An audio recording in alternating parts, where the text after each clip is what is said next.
I've been thinking about determinism, specifically the idea of exhaustive divine determinism. In filmmaking, there's a phrase, "It's in the can." It means that what has been filmed is completed and now exists on the celluloid film in the film canister. To the audience, the film has yet to be experienced, but to the filmmaker, the content has been settled. What will appear on screen has been determined. Sure, the details of the edit have yet to be made, but once the film or video is complete, it is what will be. The audience may experience the film in a unique way when they first view it, but essentially nothing the audience does can change how the film has been recorded.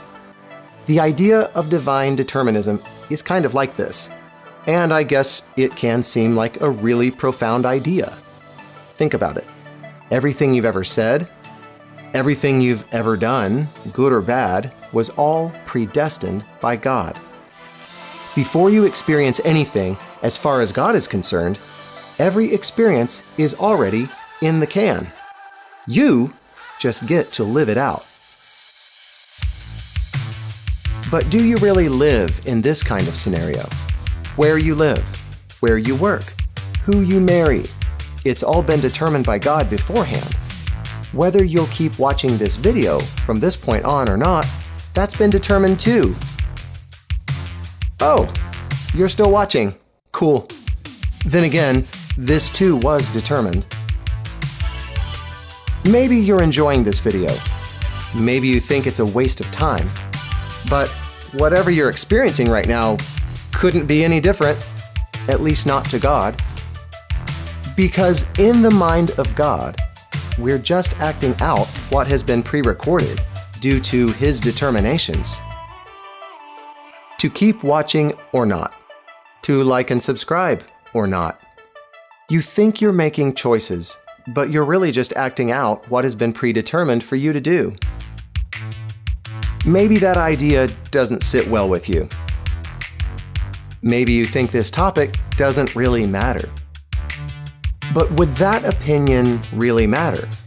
After all, you couldn't feel different than you do right now. Your mind's response to this video can't be anything other than what was settled in eternity past. Your opinion of this video may feel like your own thought, but is it really your thought? After all, the thoughts going through your mind at this very moment can hardly be called your own, since they were determined to be exactly as they are before you ever existed. And who thought those thoughts up in the first place? You know, before you thought them? Daddy, can we please have our TV back?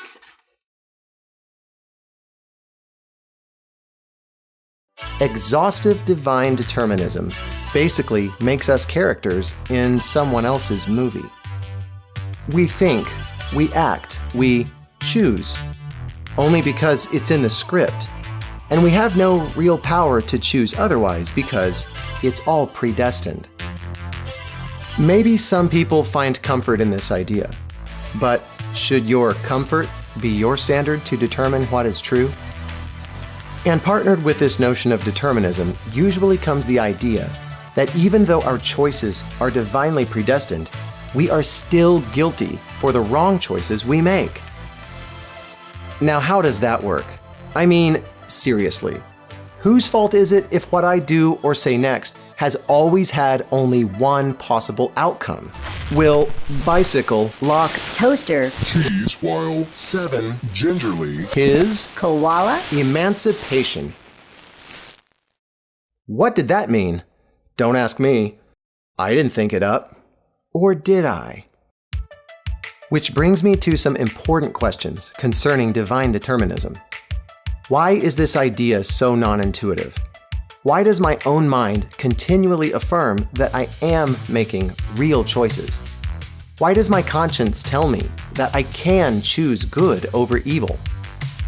Why is the entire experience of my self-consciousness apparently designed in such a way as to make me believe that out of numerous possibilities, I am creating real self-derived choices?